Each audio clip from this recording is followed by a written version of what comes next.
Kinshasa, une ville de plus de 10 millions d'habitants qui se bat à sa façon vraiment pour lutter contre cette pandémie qui n'épargne personne.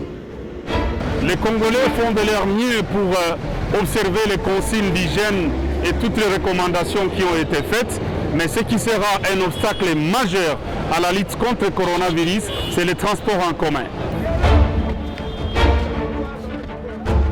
Rien qu'à voir ces images, c'est vraiment du non-comment. Le transport en commun peut constituer un obstacle majeur à la lutte contre le coronavirus.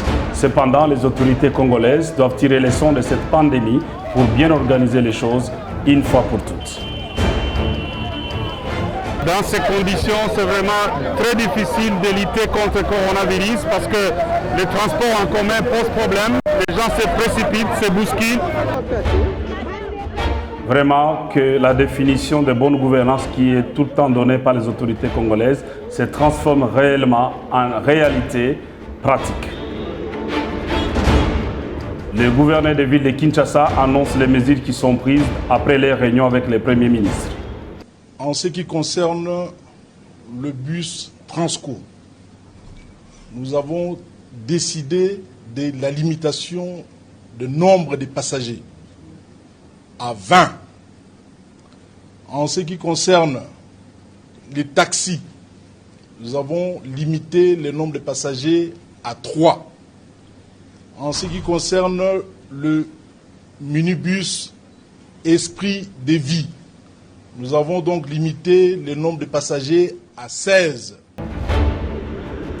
Le général Silvano Kasongo, commandant de la police ville-province de Kinshasa, est prêt à faire appliquer les mesures et décisions qui ont été prises. Police à Kosalawan, kaka 20 ne bakokota. Pe tolandaki docteur Muyemba lobito na tango boza kata biso na 20 bolo baté bonda ko solate. Parce que dans bozo solawa ndé malade ils se transmettre. Bo fandi na bitch na kimia. Bo solo ité muto akitina yaki. Le coordonnateur de l'ONG Action de Sport sensibilise la population sur comment se comporter, même lorsqu'il faut utiliser un transport en commun.